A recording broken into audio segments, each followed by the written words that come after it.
തേങ്ങയൊന്നും അരച്ച് ചേർക്കാതെ വളരെ ഈസി ആയിട്ട് ഉണ്ടാക്കാൻ പറ്റുന്ന തക്കാളി പരിപ്പ് കറി. തേങ്ങ ചേർക്കണ്ടെന്ന് മാത്രമല്ല, അധികം പച്ചക്കറികൾ അരിയാനും ഇല്ല, അധികം വഴറ്റാനും ഇല്ല. കൂടെ ഈ കറിയുടെ രുചി ലെവലപ്പാക്കാനുള്ള ഒരു സീക്രട്ട് ഇൻഗ്രീഡിയൻറ്റും കൂടെ പറഞ്ഞു തരാം. നമസ്തേ, ഞാൻ ധന്യ, ഇത് വെജ് കേരള. എല്ലാവർക്കും പുതിയ എപ്പിസോഡിലേക്ക് സ്വാഗതം. വീഡിയോ ഇഷ്ടപ്പെട്ടാൽ ലൈക്കും കമന്റും ഷെയറും തരുന്നതിനോടൊപ്പം ഒരു ഹൈപ്പും കൂടെ തരാൻ മറക്കല്ലേ. ഒരു 4-5 പേർക്ക് കണക്കാക്കിയാണ് ഞാൻ ഈ കറി ഉണ്ടാക്കുന്നത്.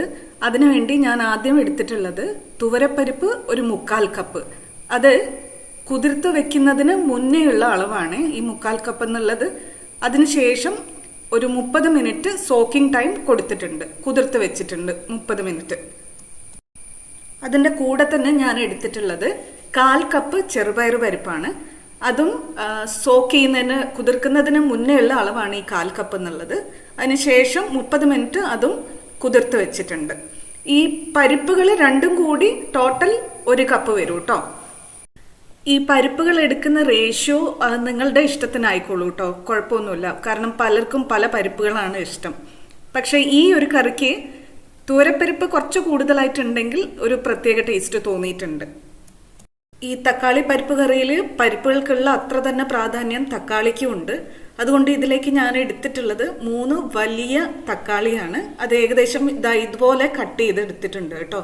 തീരെ ചെറുതുമല്ല തീരെ വലുതും അല്ലാത്ത രീതിയിൽ. 2 പരിപ്പുകളും നന്നായി കഴുകി വൃത്തിയാക്കി ഒരുമിച്ച് ഒരു പ്രഷർ കുക്കറിലേക്ക് ചേർത്ത് കൊടുക്കുന്നുണ്ട്. അടുത്തതായി തക്കാളി ചേർത്ത് കൊടുക്കുകയാണ്. നല്ല പഴുത്ത പുളിപ്പുള്ള തക്കാളിയാണെങ്കിൽ ഈ കറിക്ക് ടേസ്റ്റ് കൂടും. ഒരു മീഡിയം സൈസ് സവാളയുടെ പകുതി അരിഞ്ഞ് ചേർക്കുന്നുണ്ട്. സവാള കഴിക്കാത്തവരാണെന്നുണ്ടെങ്കിൽ ഇതിന് പകരം ചെറിയുള്ളി ചേർക്കാം കേട്ടോ. 2 വറ്റൽമുളകും കൂടി പൊട്ടിച്ച് ചേർത്ത് കൊടുക്കുന്നുണ്ട് ഒരു ഫ്ലേവറിന് വേണ്ടിയിട്ട്. മുളക് പൊടി ചേർക്കാതിരുന്നത് അതിൻ്റെ നിറം മാറിപ്പോവാതിരിക്കാനാണ്.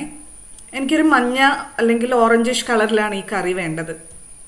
ഒരു 1/2 ടീസ്പൂൺ മഞ്ഞൾപ്പൊടിയും കൂടി ചേർക്കുകയാണ്. മഞ്ഞൾപ്പൊടി ഇനിയും നമ്മൾ ചേർത്ത് കൊടുക്കുന്നുണ്ട്. തൽക്കാലം ഇത്ര മതി. ഗരം മസാല ഒരു 1/4 ടീസ്പൂൺ അത്ര മതി. നമുക്കിതിൽ ഫ്ലേവർ വേണം താനും, പക്ഷേ ഗരം മസാല ചേർത്തിട്ടുണ്ടെന്ന് അറിയാനും പാടില്ല. ആ വിധത്തിൽ വേണം നമ്മൾ ഗരം മസാല ചേർക്കാൻ.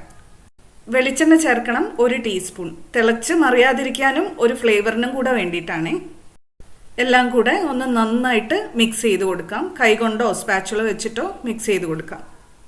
ഉപ്പ് നമുക്ക് പിന്നീട് ചേർക്കാം. ഇനി നമുക്കിതിലേക്ക് വെള്ളം ചേർത്ത് കൊടുക്കണം. അതിൻ്റെ കണക്ക് നമ്മുടെ ടോട്ടൽ എമൗണ്ട് ഓഫ് പരിപ്പിൻ്റെ 3 ഇരട്ടിയാണ് നമുക്കിവിടെ ചേർത്ത് കൊടുക്കേണ്ടത്. ടോട്ടൽ 1 കപ്പ് പരിപ്പാണ് നമുക്കുള്ളത്. അപ്പം 3 കപ്പ് വെള്ളം നമ്മളിവിടെ ചേർക്കുന്നു. ഇനി നമ്മൾ പ്രഷർ കുക്കർ ക്ലോസ് ചെയ്ത് 4 മുതൽ 5 വിസിൽ വരെ റിലീസാക്കി വേവിച്ചെടുക്കാം. 4 വിസിൽ കഴിഞ്ഞ് അതിനുള്ളിലെ പ്രഷർ കംപ്ലീറ്റ് ആയിട്ട് റിലീസ് ആയതിനു ശേഷം ഞാനിവിടെ ലിഡ് ഓപ്പൺ ചെയ്തിട്ടുണ്ട്. ഇതാ കണ്ടോ, പരിപ്പും തക്കാളിയൊക്കെ നന്നായിട്ട് വെന്തിട്ടുണ്ട്. ഇനി പാകത്തിന് ഉപ്പ് ചേർത്ത് കൊടുക്കാം. ഇനി വേറെ എവിടെയും നമ്മൾ ഉപ്പ് ചേർത്ത് കൊടുക്കുന്നില്ല. അപ്പം ഇവിടെ തന്നെ പാകത്തിന് ഉപ്പ് ചേർത്ത് കൊടുക്കാം.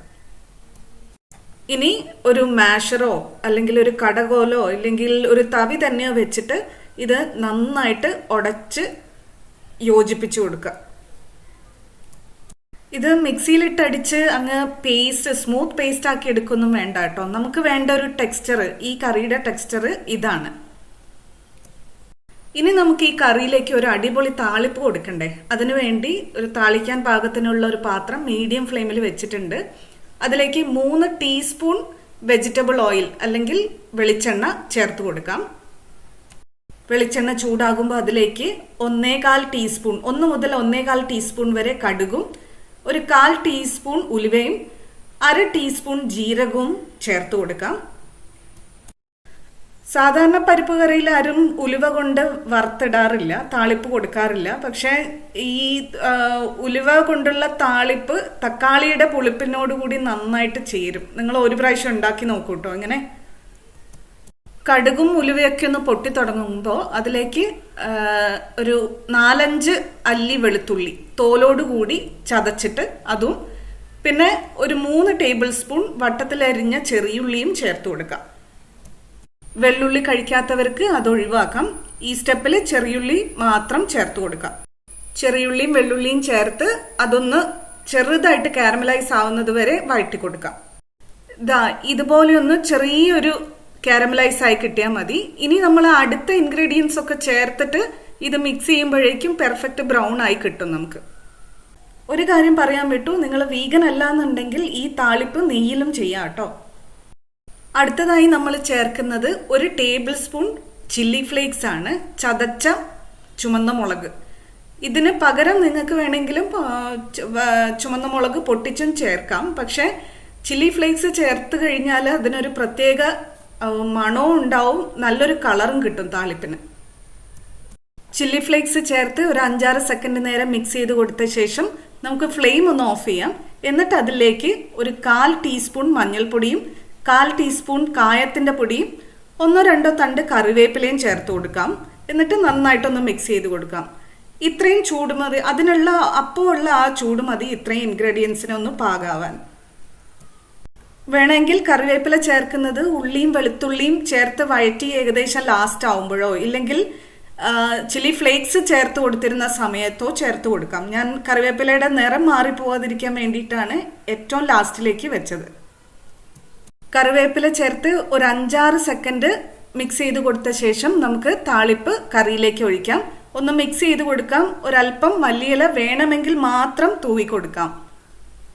ഇനിയാണ് നമ്മുടെ സീക്രട്ട് ഇൻഗ്രീഡിയന്റ് ചേർത്ത് കൊടുക്കേണ്ടത്. അത് വേറൊന്നുമല്ല, ബട്ടറാണ്. നെയ്യല്ല കേട്ടോ, ബട്ടർ തന്നെ. കറി നെയ്യ് ഒഴിച്ച് താളിക്കുന്നതിന് പകരം വെളിച്ചെണ്ണയോ മറ്റേതെങ്കിലും എണ്ണ ഒഴിച്ച് താളിച്ച് കഴിഞ്ഞ് ഏറ്റവും അവസാനം 2 ടീസ്പൂൺ ബട്ടർ ചേർത്ത് കൊടുക്കാം. ഇത് ചേർത്ത് കൊടുക്കുന്നത് കൊണ്ട് ഒരു ലൈറ്റ് ആയിട്ടുള്ള ഒരു പ്രത്യേക മണവും ഒരു ചെറിയൊരു ക്രീമി ടേസ്റ്റും കിട്ടും. എന്നാൽ നമ്മൾ അറിയില്ല ബട്ടർ ചേർത്ത് കൊടുത്തതായിട്ട്.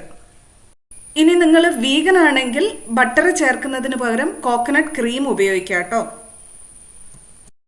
ഇനി നിങ്ങൾ ഇതിന്റെ കൺസിസ്റ്റൻസി ശ്രദ്ധിച്ചില്ലേ, തിക്നെസ് ശ്രദ്ധിച്ചില്ലേ? ഞാൻ ഈ ഒരു തിക്നെസ്സിലാണ് ഈ കറി വെക്കുന്നത്. നമ്മുടെ വീട്ടിൽ അങ്ങനെയാണ് ഇഷ്ടം. നിങ്ങൾക്ക് ഇത് കുറച്ചുകൂടി ലൂസ് ആക്കണം എന്നുണ്ടെങ്കിൽ തിളച്ചുകൊണ്ടിരിക്കുന്ന വെള്ളം ഒഴിച്ച് ഇത് ലൂസ് കൺസിസ്റ്റൻസി ആക്കാം കേട്ടോ. അപ്പോൾ ഒന്ന് ഉപ്പും കൂടെ അഡ്ജസ്റ്റ് ചെയ്ത് കൊടുക്കണമെന്നേ ഉള്ളൂ. അങ്ങനെ നമ്മുടെ തക്കാളി പരിപ്പ് കറി ഇവിടെ റെഡിയാണ്. ഇത് ചൂട് ചോറിന്റെ കൂടെയോ ചപ്പാത്തിയുടെ കൂടെയോ ഈവൻ ഇഡ്ലി ദോശയുടെ കൂടെയും ഇത് നന്നായിട്ട് ചേരും കേട്ടോ. ഇത് എൻ്റെ ഒരു വേർഷനാണ് കേട്ടോ, അങ്ങനെയാണ് ഞാൻ വെച്ചിട്ടുള്ളത്. ചിലപ്പോൾ നിങ്ങൾ ഇങ്ങനെ ആയിരിക്കാം ഉണ്ടാക്കുന്നത്, ഇങ്ങനെ അല്ലായിരിക്കാം. എന്തായാലും ഇത്രയും ക്ഷമയോടുകൂടി കണ്ടതിന് വലിയൊരു നന്ദിയുണ്ട് കേട്ടോ. Thank you for watching. Dhanya from veg Kerala.